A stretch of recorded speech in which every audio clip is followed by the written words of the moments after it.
I'm Shaun Haney, and this is RealAg on the Weekend.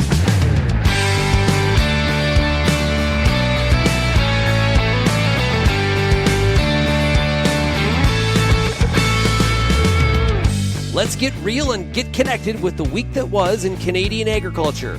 RealAg on the Weekend starts now.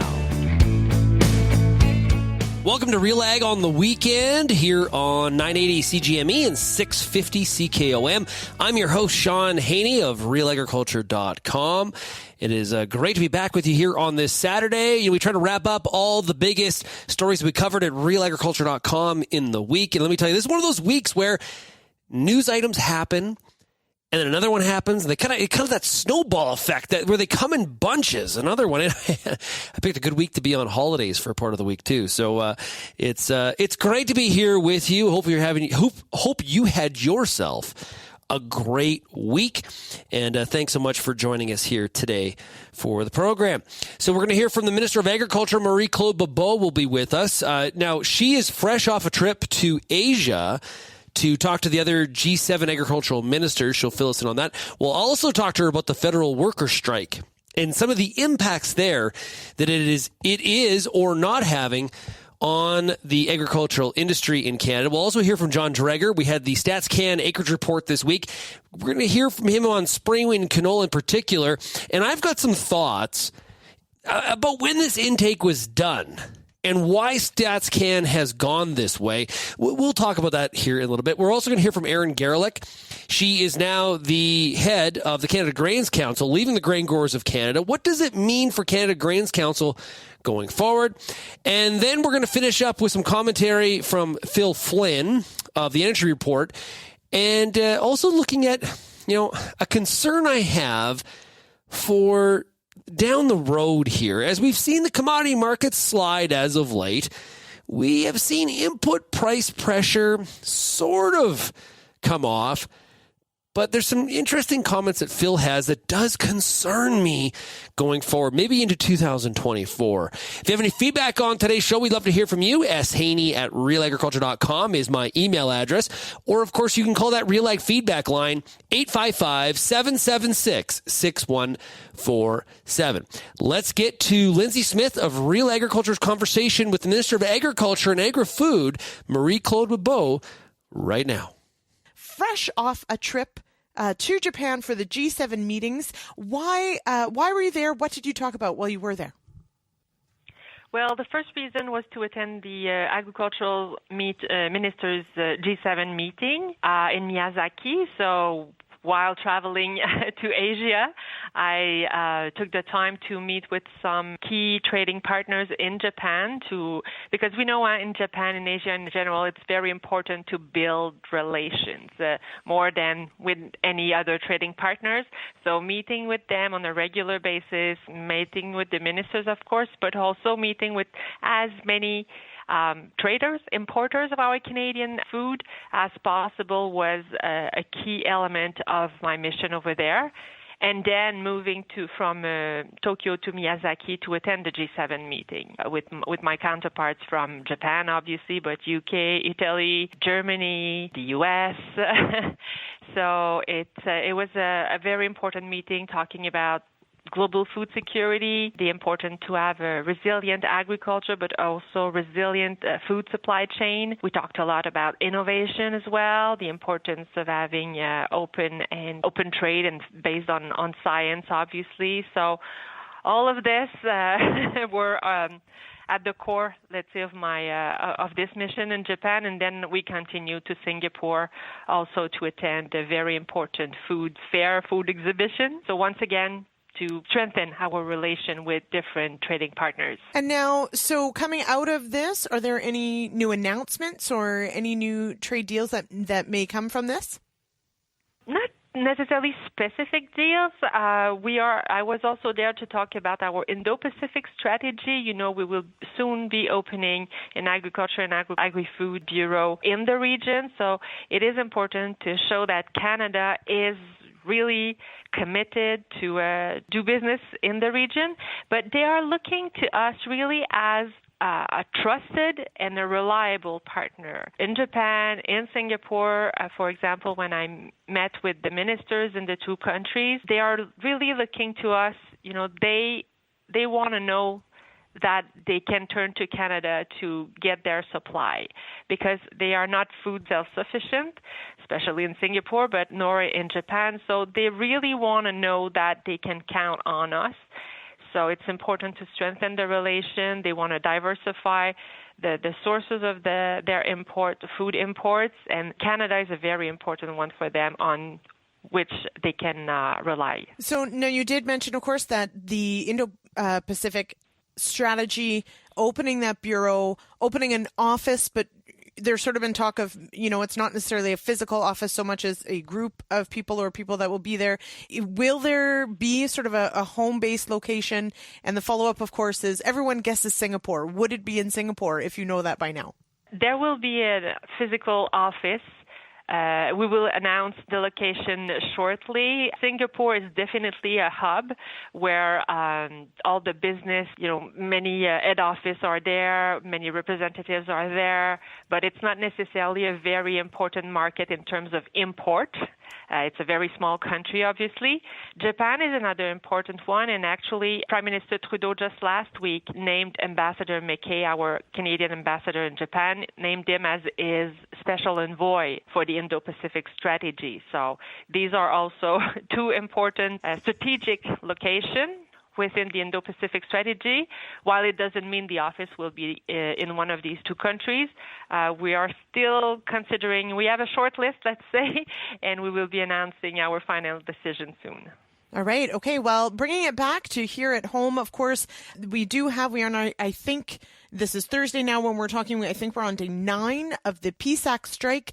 We do know that this impacts Agriculture and Agri-Food employees, of course, including technicians and other members of research farms. Are research trials being affected by the strike right now? Well, you were talking about the research farms. Obviously, every work related to animals will continue. So we have identified what are essential services. So the farms are still working where, it cannot stop, obviously. Many people are concerned about the Canadian Grain Council as well. So it's true that there's a significant number of inspectors who are on strike right now. Approximately 65% of the CJC staff is on strike. So we have, the commission, I should say, they have put in place a contingency plan to make sure that the official certification can work out through adapted measures. Obviously, we will not hire inspectors to do the jobs of the staff, but we know we already work in collaboration with private companies. So there are ways to make sure that the grain can still move, maybe not as fast, but because we do respect the right to strike, but in the same time, food has got to move. Mm-hmm. So we are working in collaboration with the other inspectors as well. So on a normal basis, some containers or quantity of grains have to be inspected by both the CGC inspector and a private inspector. So now we would allow private inspector inspection only to proceed. So this is one kind of contingency method we can apply. But, well, we hope that the negotiation will come to a conclusion very soon, obviously. Mm-hmm. Have you heard any, as we understand it, there is still grain movement happening. As you said, there have been sort of contingencies put in place. Have you heard any concern from our export customers as to whether or not they're receiving what they need or if they're voicing concerns over the strike? No, I haven't heard their concerns for the time being. As I said, we have a contingency plan, and we hope it will resume fully as soon as possible. Delivery of SCAP, of course, just rolling out now. We're, I guess, a month in. Do you foresee any, perhaps, hiccups in the rollout of some of this programming in light of the strike? No, well, we have a few programs that might be delayed a little, but nothing significant. And many of the programs are also administered by the provinces or by a third party as well. So it's still manageable because it's not all of the programs that are being manage from inside, I would say, from Agriculture and Agri-Food directly. Okay. So there might be a few that would be impacted, but not at a significant scale, at least not for now. Okay. Just quickly on the labor front, certainly are there concerns on the temporary foreign workers or the process of any of those workers coming to Canada potentially with the strike as well? No, for the temporary foreign workers, I made sure that they were considered as essential workers. Therefore, they're the people working on their work permit and other, all the process is considered as essential to bring these food workers in Canada. Thank you, Minister, so much for your time today. I really appreciate it. Thank you. Bye-bye. One of my biggest concerns about this federal workers' strike is the issue of whether or not research plots on these federal research farms get planted. Because you can't go back. You can't say, well, hey, strike over, it's July, let's put the crop in. That research will be garbage. And so that's just one example. It's great to hear, though, the TFWs, isn't it? It will be deemed essential, and therefore that paperwork will have to happen. We'll see if there's any sort of slowdown, some sort of impact there. But that was good to hear from the federal minister. Yeah, it's this federal worker strike is, I think it's going to wear on Canadians. I think public sentiment is going to shift and change. We're going to hear a lot more about, hey, let's get back to work. It's going to impact a lot of people across a whole bunch of different ways, not just in the agricultural industry. Hey, let's take a break. When we come back, we're going to hear from John Driedger of Leftfield Commodity Research. We're talking markets when we come back here on RealAg on the Weekend on 980 CJME and 650 CKOM. Hey, I'm Kelvin Hepner, and I just wanted to give you a heads up about a new project that we are working on here at Real Agriculture together with the Canadian Agri-Food Policy Institute, or CAPI. We're calling it the Ag Policy Connection. Stay tuned. The first episodes of the Ag Policy Connection, brought to you by Real Agriculture and the Canadian Agri-Food Policy Institute. They'll be showing up here on Real Agriculture and in your podcast feed on your podcast player shortly. Hi, I'm Lyndsey Smith of RealAgriculture.com. Join me Monday nights at 8 p.m. Eastern for The Agronomists, Canada's only live, interactive, agronomy-based show. Each week, we answer your most pressing questions with a rotating panel of agronomists, researchers, and extension staff from across Canada. Join me Monday nights, 8 p.m. Eastern on YouTube, Facebook, Twitter, or LinkedIn, or head to realagriculture.com/live at 8 p.m. Eastern.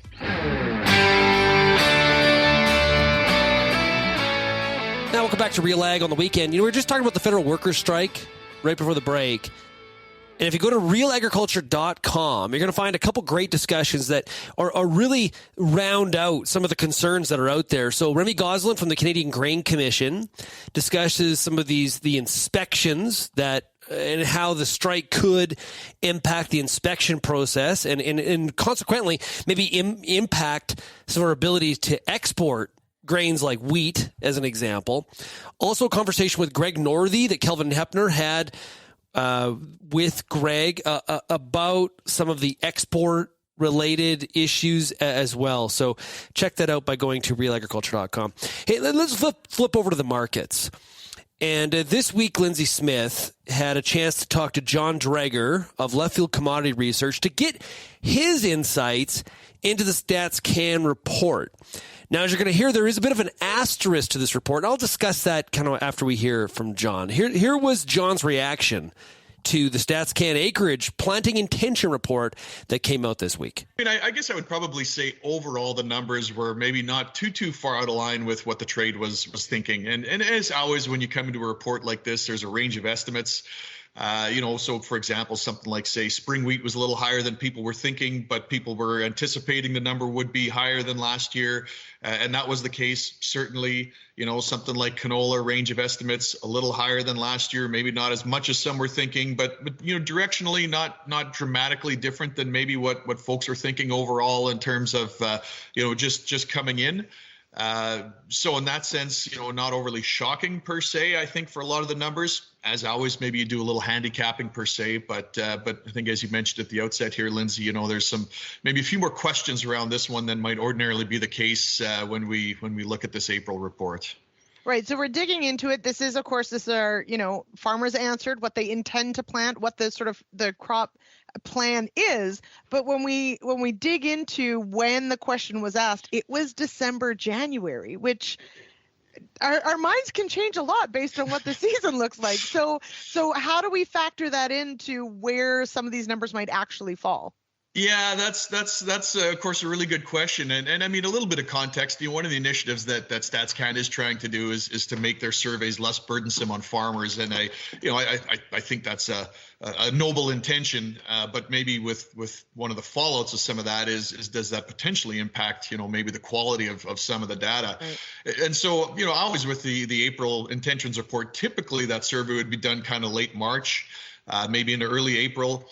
There might still be some late season swings because of weather or those sorts of things, but typically, it's not going to change dramatically. But of course, as you mentioned, Lyndsey, we look in the middle of December into early January, and quite a bit can change between then and when farmers make their final decisions.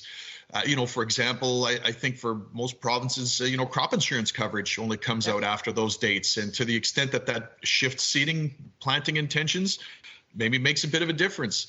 Now, on the one hand, I mean, we're a little careful. I think when we think about some of the trends that were shifting our own internal forecasts, I think a lot of them were already kind of in place or trending in that direction already by midwinter. So we want to be a little careful to not too heavily discount the numbers right. that came out today because it was earlier. But certainly, you back the clock up a few months during a time when farmers are still making decisions, and it lends itself to a bigger revision in June than we might typically see. Right. And so I guess that's really where, we see this going, of course, is that we should see in June, we'll sort of get that correction, if you will, if there is a major one on any of them.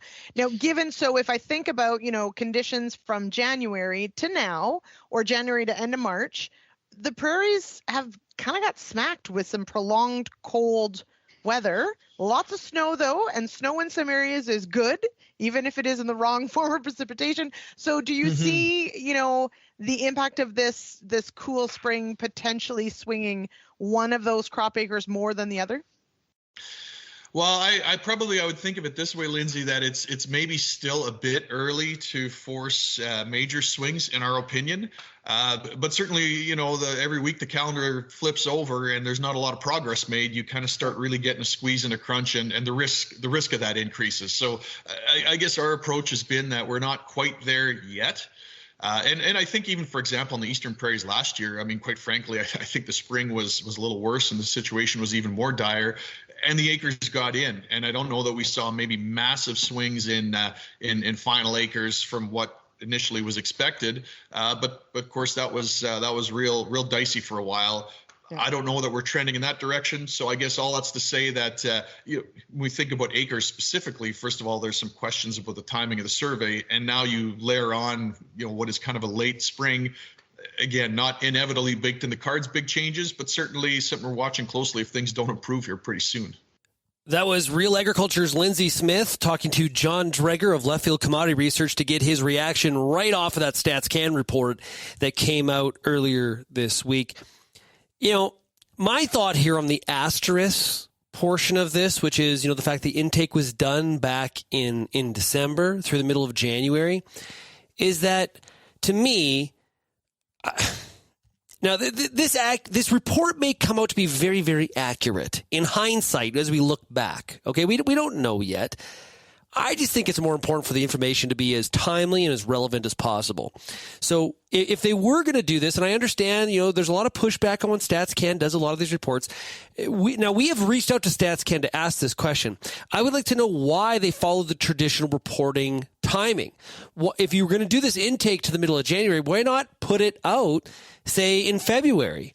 To keep it sort of nooked up really close to when the intake was actually done. Why release it now here at the back end of April, almost into May? But some things that I saw in this report is obviously the market reacted to total wheat acres up 6.2% to 25.388. Or sorry, up to 26.968 from last year's 25.388. So that's up 6.2%.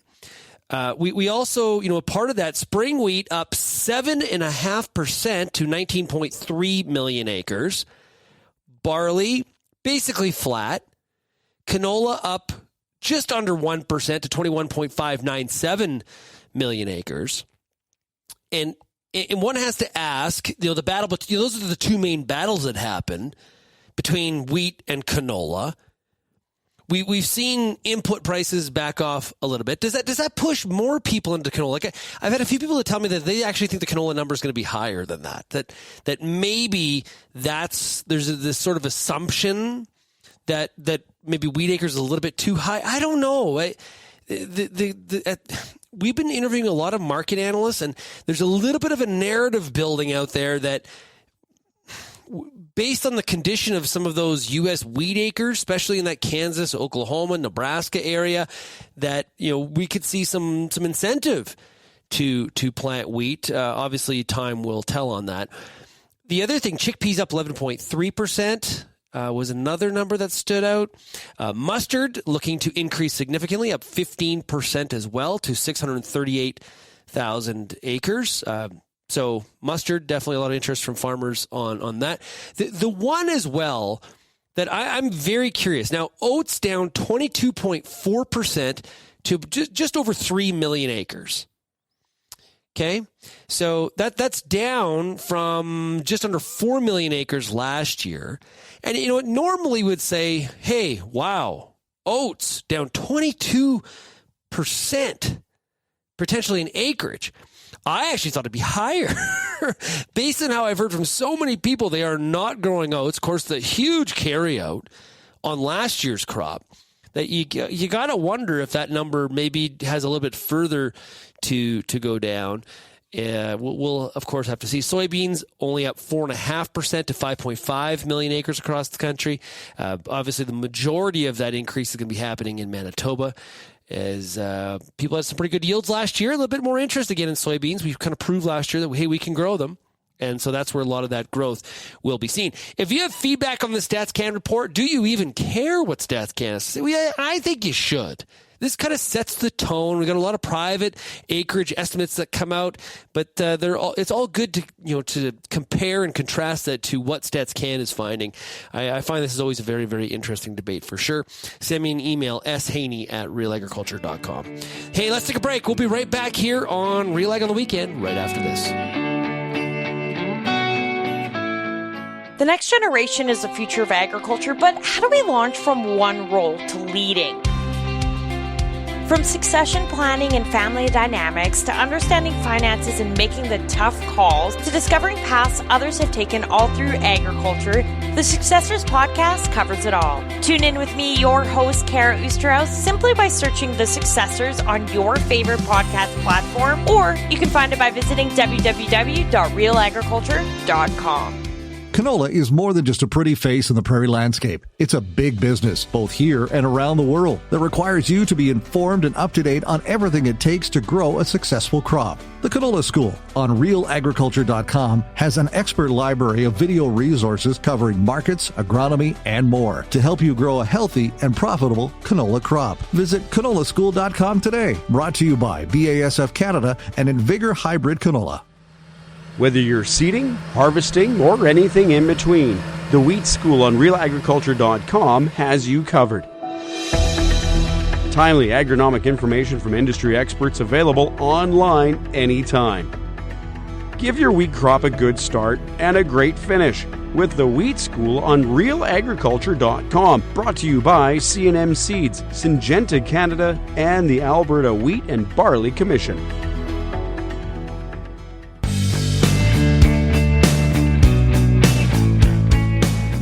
Welcome back to RealAg on the Weekend here on 980 CGME and 650 CKOM. It was a busy week this week, as I said at the beginning of the show. Now, sometimes things are secret and sometimes things are out in the open. And in farm group and ag policy circles, one of the worst kept secrets was, this is in my opinion, was the fact that the perfect role for Erin Gowriluk, who was the head of the Grain Growers of Canada, was for her to make the move over to Canada Grains Council when that position became available. And I personally think this is a great fit for Canada Grains Council, and it's a perfect hire. And as we're going to hear from Erin Gowriluk right now, that we're going to hear a lot more out of Canada Grains Council going forward. Here is Lyndsey Smith of Real Agriculture chatting with Erin Gowriluk of Canada Grains Council about this new opportunity for her and the group going forward. Well, I should start by saying that I may be new to this role with Council, certainly as president in my 7th day now serving as president, but I'm not new to Council. So over the last 9 or 10 years, I have worked for organizations who are currently council members. So I've had an opportunity to be exposed to council and their work now for almost a decade. So new to this role, but not new to council. Now, who is council? Council is a really unique association, I think, and I've heard from a number of individuals by comparison to the way in which other jurisdictions have structured these forums. We're really unique. It's not often that you see farmers sitting around a board table with life science companies and processors and grain companies, all having a collective conversation about the opportunities and challenges that they all face, with a collective commitment to build consensus on areas where they have a shared interest. It's a really unique forum, and I think it was that most attracted me to want to work with this organization. To lead this and I organization. would also suggest that to lead this organization and to lead this incredible team. This is a team that I have long admired. You've got Sandra Esposito, Gord Kurbis, and Krista Thomas, who I have leaned on heavily in my work more recently with the Grain Growers of Canada, not only for their technical expertise, but to their incredible networks, both here within Canadian agriculture, but also abroad. These are individuals who are out representing the interests of our sector through a number of really important international forums. And when you think about the fact that up to 80% of what we grow and process in this country is destined for international markets, those forums are really important. And not all of us, as individuals or associations, have the bandwidth and the resources to participate in those conversations. So I think it's tremendous to know that we've got individuals who are as capable as Krista and Gord out serving the interests of and representing the interests of our sector in those international forums as well. Wonderful. Okay. So I'm really excited to be a part of this team. Well, and it is. So Go ahead. Gord is a recent addition to the team as well, relatively recently. So certainly a lot of momentum, I think. A lot of, as you sort of laid out, there's so much going on for this industry, for the importance of trade, of course, for these export-dependent commodities. So what do you see as some of the main challenges ahead for this industry? I think that many of your listeners will be familiar with many of the challenges that we're facing. I think the two biggest challenges right now are likely around climate change, and that's affecting everybody around the world. But in particular, this government's commitment to sustainability and their international targets that they've set. And the other challenge is the unprecedented levels of food insecurity that we're facing globally. And so what is Canada's role in all of this? And I would suggest that innovation and science, we know, is going to play a big role in positioning the Canadian agriculture sector to help solve some of these increasingly complicated challenges. So one of the challenges that we're going to face as council and that council members face every day is the way in which we communicate that with government.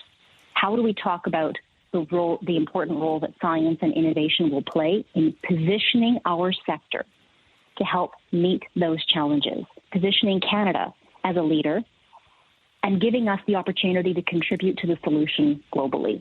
That's the conversation that we're going to be having with government around innovation, science-based, risk-based policies. Now, we're going to come back to that in a moment because I do want to talk about something that you've been involved with in past roles.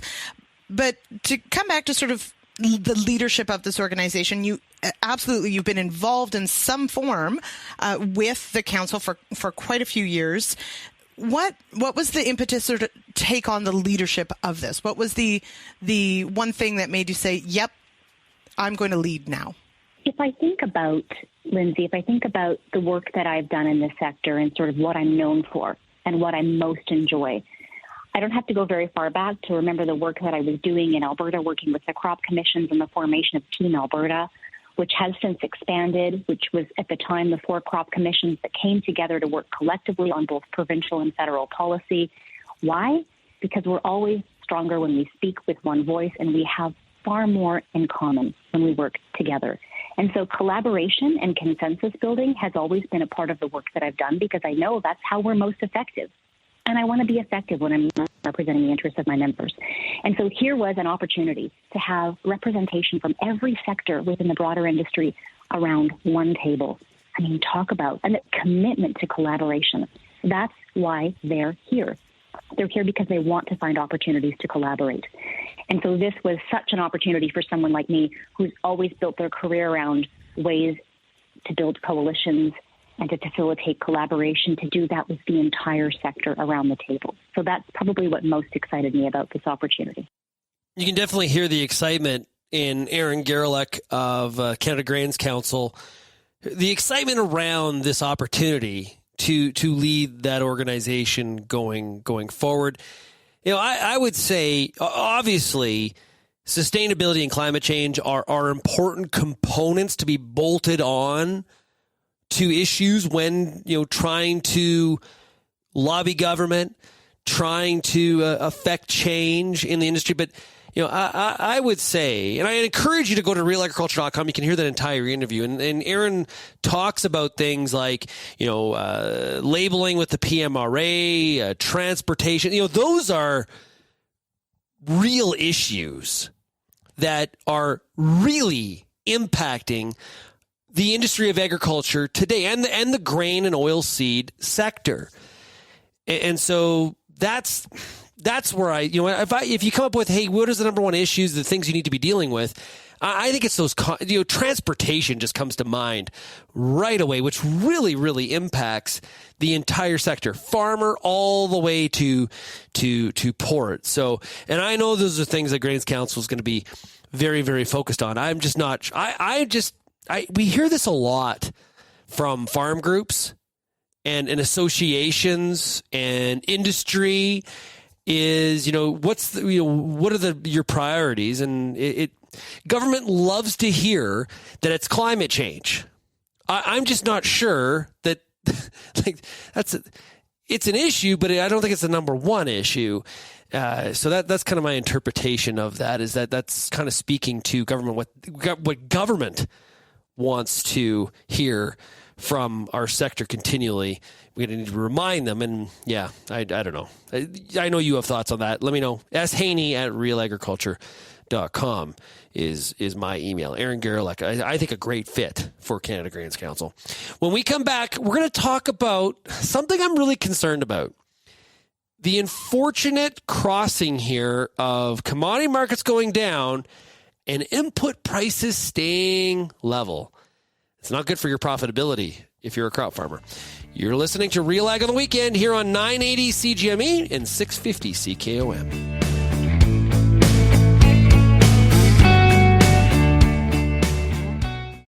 Want to get the best out of your soybean crops?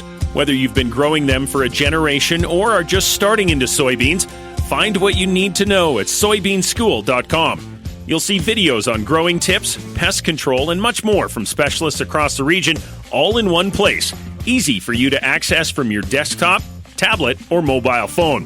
Maximize your yields by staying up to date with the Soybean School, presented by BASF, Pride Seeds, and Syngenta Canada. Before you get back in the field this year, spend some time with the Corn School on RealAgriculture.com. Get all the information you need on hybrid selection, planting depth, crop inputs, and more from a wide range of industry experts.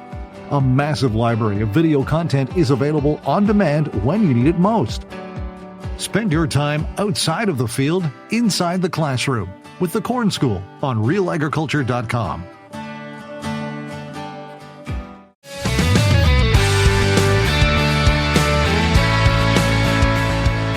Welcome back to RealAg on the weekend here on 980 CGME and 650 CKOM. This week we heard from Phil Flynn of the Energy Report. Phil does a great job. So much insight on the energy markets. And of course, from an agriculture standpoint, we're watching what's happening in the energy sector. We have to consume things like diesel fuel. Obviously, it's one of our inputs for sure. But what's happening going forward when it comes to this whole market and looking at some of the supply and demand? Of course, there's geopolitical issues that hang over the energy market exceptionally, even more so than I think some of the ag commodity complex. Lyndsey Smith of RealAgriculture asked Phil about how do we view this S&D right now? Here's what he had to say. I think we're tighter than we should be, right? And it's kind of funny. Every week, we get data from the Energy Information Administration. We get the supply status report, and you get that 4-week moving average, and you say, supplies of crude oil are, 8% above the 5-year average. And every time I see that number, I have to caution people is don't get comfortable with that. Because the only reason why supplies are above average for crude oil, and actually I think they're closer to 2% above average, is because we released a record amount of oil from the Strategic Petroleum Reserve. If we hadn't done that, the supplies of crude oil would be probably 10 to 20% below average for this time of year. And the funny thing is with that Band-Aid that we released, it makes the inventories look good and brings us a little calm, but underneath that, you look out a little bit, and the market's not prepared for what may happen when that oil stops being released, and that day is coming.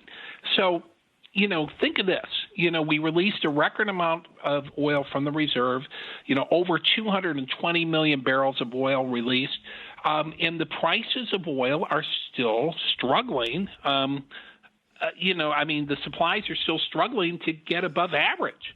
And so really we're below average for crude supplies.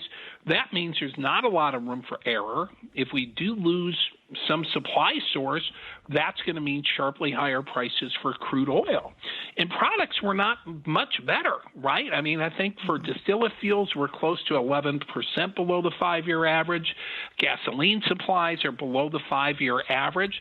So we've got a situation where that we're running on, a very tight bank account, and there's not a lot of room for error. And if something gets messed up, you're definitely going to see a situation where prices could spike, and they could spike hard this summer. Well, Phil, this has been fun, but I wish it was better news for those of us who have to fill diesel tanks. Well, I'm sorry. That's what I hate.